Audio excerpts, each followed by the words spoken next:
Hi, welcome back to Corporate Classy, but Please Come Correct podcast. I am your host, Alberta Thomas, and I know it's been a couple of weeks since I've launched another episode, but I want to make sure I come back. I'm getting back in the groove of things and just share it with you all on what's been going on over the last couple of weeks, how I had to take a moment, I had to digress, I had some scares that happened. I had so much going on. And let's not talk about on top of all of the election and all of that was going on. So over the last couple of weeks, it has been crazy, but I'm going to unpack it with you today and just let you know what that experience was like, right? So I will start off by saying thank you to everyone who's been checking on me, who's been sending me text messages in my DM saying, hey, when you gonna launch your next episode? Hey, what's going on? Because I know it's been a couple of weeks, and I'm like, look, when life be lifing, and I talked about this before, we have to make sure that we stop. Place yourself on a hold. But what I really want to do is find out a way on when life actually happens. How can I fight and progress through those moments, right? Because it gets extremely hard when you are wanting to go ahead, look forward, continue your day as you normally do what you want to do, record a podcast, do all of these things. But when life actually just boop, like stop you, you have no choice but to like wait, flag on a plate. Okay. And so that's what happened to me over the last couple of weeks. And me really understanding like maybe there are points where you don't work, but how do I place something in those voids of me feeling like I don't have the energy, I don't have the space, I'm tired, I'm exhausted, I just don't know what to do. And so all of those things, and I'm like, oh my God, how do we progress? And so what I adore and I love the most is me being able to hope for a little bit, but realizing the amount of love and the support that I have from my family back home in the South, but also my family, my community here in Oregon is so strong. And I'll continue to talk about those things as I continue to navigate life when things happen and all that good stuff. So let's tell you guys what's been happening over the last couple of weeks, right? So I went home maybe I can't remember, but a few weeks ago, I went home. My cousin was graduating to become an RN. Yay, I'm excited for her. She worked so hard. So I went home for a few days to be able to be there to celebrate all of the goodness that she had going on. So I was able to spend time with my family, my mom, my sister, my nephew, my brother, my sister-in-law, my cousins. I was able to see my people for just a quick moment, right? But I also realized in that moment that my mom, she seemed like she was a little down, like she was tired, like she was exhausted, and all of those things. And I'm like, wait, Ma, you okay? Like, are you good? And she's like, yeah, I'm good, just tired.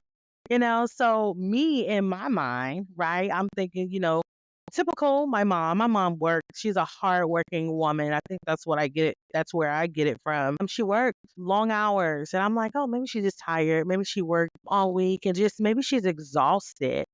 And so I ended up coming back home to Oregon, of course. And maybe a couple of days later, I got a phone call from my sister that my mom was in the hospital. We don't know what's going on yet, but she's in a hospital. And I'm like, oh my God, like, do I hop on a plane? Do I go? What is happening to my mom right now? Right. And so that scared the living crap out of me, y'all. So as the time kind of progressed on through the day, the next day, I'm coming to find out my mom had a massive heart attack. Isn't that wild? Right. Had a massive heart attack and she didn't know. She didn't know. But the beautiful thing is, I am so honored and grateful that my cousin was able to see her. And she recognized that mommy didn't look good, like she looked like she was sick, and made my mom go to the hospital. Took my mom to the hospital immediately. So I'm like, my God, she doesn't know how much I adore her for just taking the control over that moment and over my mom. Because here's the thing, back in the day, old folks are like, we got it. We're good. We're strong. We got it. But sometimes it's more than that. And I'm glad my cousin slash sister was there to recognize and identify those things and urge her and take her and took control of that moment and got my mom to the hospital. So I live in Oregon, as you guys know. My home is South Carolina. Imagine being that far away from home, right? And how quickly I wanted to book the flight and go right back home. But in that moment, what got me was my sister. My sister is a realist, and even when things are tough, I don't think she realized how realistic she is and how it is good. She thinks ahead, she thinks proactively. I do too, but my sister has a different viewpoint on things. And she's like, well, what's this? Wait a minute. Your siblings are here and you're connected to the doctors, you're connected to me, your siblings, your cousins, like we're taking care of mom just fine and hope for a minute. So imagine your sister or your sibling is telling you, wait a minute, don't come home yet, but your mom in a hospital because she had a massive heart attack. Imagine how me being way over there, how that really impacted me. I didn't know what to do. Like I'm here and I didn't know what to do. No, I went from crying, I went from angry, I went from upset, I went from blaming myself for being over here. I went through so much freaking emotions. But the reality is that I had the support of my family here. I had the support of my sister and my siblings and all of my family back home, where it's like, well, wait, see, I know this is tough for you, but we would love to have you here to help out when she actually, get out of recovery. Because kind of to move forward a little bit, my mom ended up having triple bypass surgery on her heart. And that's one of the scariest shit. But the reassurance of my friends who had experienced this really helped me and myself kind of calm down and kind of process some things. So the experiences from my friends who just recently experienced this, from the support that I had here and my sister, just making sure that even though I'm so far away, that I am that I'm still connected, right? So, and one thing I think that kept going on off in my mind was, well, damn, am I gonna regret not being there for my mom? What if something happened? What if she don't have a good surgery? What if I think worst case scenario in any situation, which is it's good and it's a bad thing, but I think worst case scenario, one thing that I didn't want to feel is guilt if something was to happen. But the beautiful thing is that even though I already put that concept in my mind, I just get this when I pray, when I process things, when I get into my meditation modes, I just got this sense of feeling and a sense of comfort over me that my mom was gonna be okay and that I didn't need to like rush. Listen to what your sister is telling you to do. Like she's actually right. Don't rush. And I got this sense of comfort that came over me when I prayed. And that really helped me a lot too.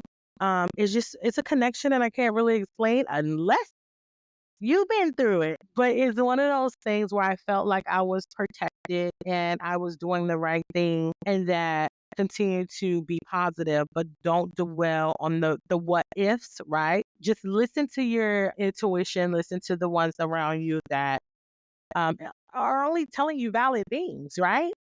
And so that for me was very traumatic.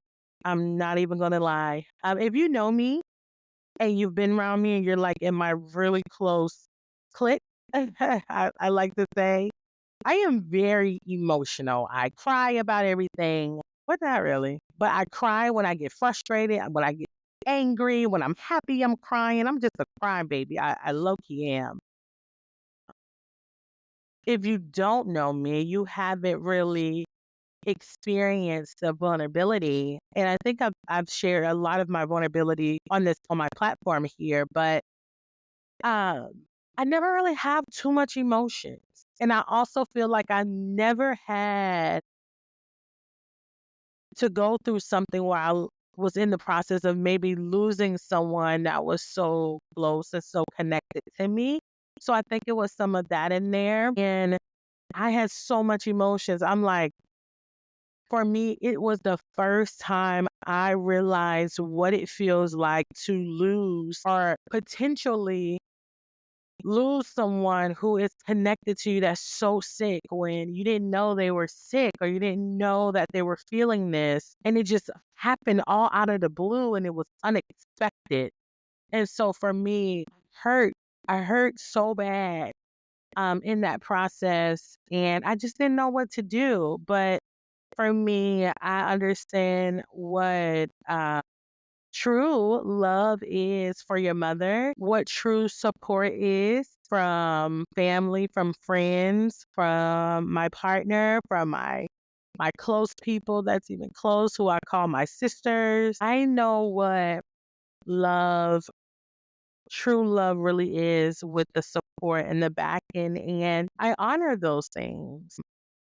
This also taught me so much. It taught me from the things that I eat, right? Be cautious of things that you eat. It taught me how I don't want to experience something like this so young. It taught me so much things in it, and it taught me how to value the relationships that I have and continue to show up for the relationships that I have with my family, with my friends, people who are close with me, work, whatever the case may be. It taught me so many things. And on top of me reading this amazing book that I'm reading, and I shared it on my platform, maybe I need to gift that book. I need to do something. Maybe I can gift that book to someone because it's amazing. It's an amazing book. I'm still like on page 30, so don't judge me. But it's one of those things, one of those books that you don't just rush through. But I've been going through that process too. So going through that book, going through my mom having surgery and me being so far away, and going through how to move forward when it's so tough and you're not connected to anything that's around you. And so these last couple of weeks has been insane. It's been so overwhelming. And I'm not going to sit here and act as if the election didn't happen, right?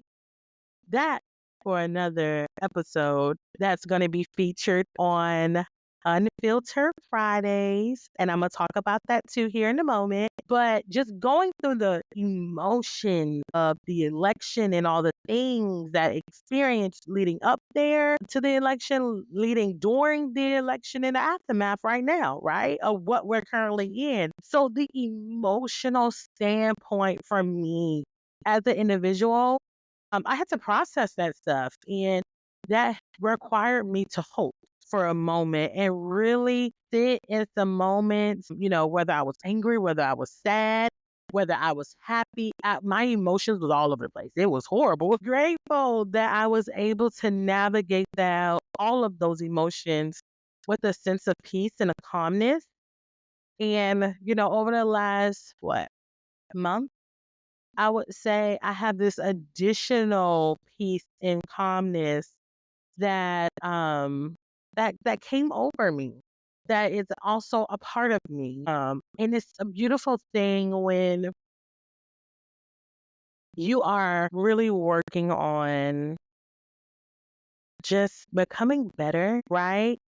Understanding still what your role is as an individual and understanding how important it is to make sure that you understand that like it's bigger than you. This life, this world that we're living in right now, it's bigger than you and it's bigger than I. And so, me really tapping into the unselfishness of myself and growing. And I think, too, as we get older and we continue to grow and you get different experiences and life open you up to so many other things, like you understand that life is so much bigger than what you want. And it can't always be me, me, me, me, me, me, me. Now, I'm not saying don't put yourself first and don't be happy. That's not what I'm saying in this moment. What I'm saying is, what are you going to do for the next person or the next big thing or something else that doesn't require just you involved? And so for me, one thing that I took in, and I talked to my friend slash life coach the other day about this. One thing that I'm really taking in as an individual is embracing the love that I'm getting in all forms. Because I think we take those things so lightly. Like, embrace the love that you're getting, embrace the people that show up for you in and out every single day. Embrace the ones who you probably not talking to every day, but you know all you have to do is pick up the phone and they're there. How do you stay connected to people like that and build and add? So, continuing to grow your mind and making sure you're not content and that you're not stale and that you're not just sitting and being and waiting for shit to happen and waiting on things to come to you. Go actively work. Go get things popping. Go invest. Go connect with people who want to grow. And go connect with people who understand that it is bigger than just you. And if you can't get out of that selfishness, you're gonna always be where you are. You're gonna have little things that hinder you, or you're gonna have blockage that continues to block your blessings and your love and the things and all the goodness. So in this season, in this time in Alberta, moving forward with life and continuing to learn and to grow, it's embracing all the love and the support that I get because I need it. It keeps me going.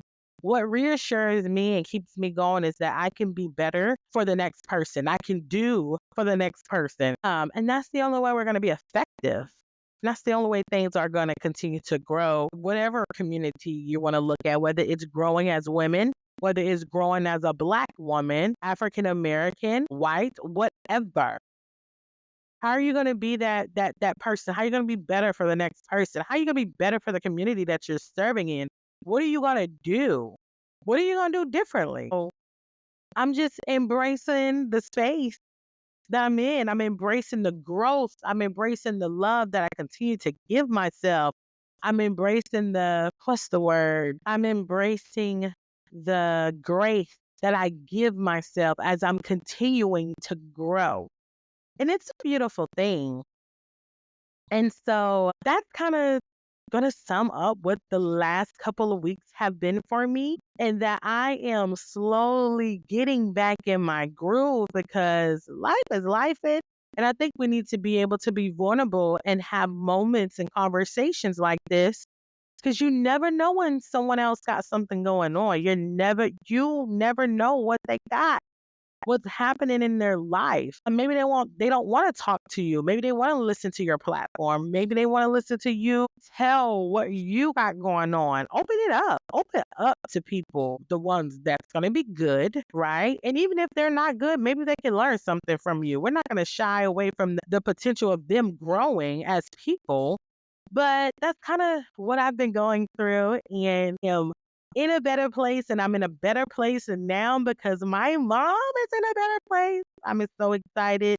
I'm actually going to spend some time with her. I head out in the next couple of days to go down south, and I'm going to be spending some time with my mom and my family. Really, I just want her to know how much, one, she scared the shit out of me, okay?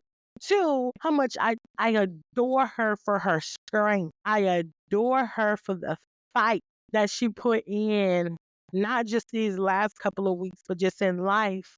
And I adore her for giving me so much good qualities where I'm able to give my love and those same qualities to someone else. And so let's flip gears really quickly because I do want to take a moment to let you guys know. And I kind of launched it about a month or two ago that, Umoja, my man, and I are going to be doing spin-offs of, pretty much presented by the Corporate Classy podcast, but it's called Unfiltered Fridays. It would be live, and it's actually live on Patreon right now. You don't have any access to any content. It's not there yet. I'll let you know when the content drop, but you can go ahead and join the community. You can go ahead and download Patreon, Filter Fridays. We are there. You can subscribe where you get all of our episodes will be only housed there. So if you're not a part of the community, you will not have access to that content, okay? And if you know my man, you know that he is unfiltered, okay? But in this space, what you're actually going to get is very rawness. You're going to get the real. You're going to get the unapologetically honesty. You're going to get all of that good stuff with us. And the only way you get access to those episodes or be a part of our private community, exclusive interactions that we're going to have behind the scene content. Y'all going to get our merch on a discounted price. The only way you're going to be able to get access to those things is if you subscribe to the No Filter Lounge. And guess how much it is a month? Currently, we got it starting off at only $5 a month. That's only $5 a month. So in order to have access to this, you go ahead, subscribe. I will get it posted out there. You'll see it coming soon and all of that good stuff. But I just wanted to make sure I open up to you guys to let you know what has been going on.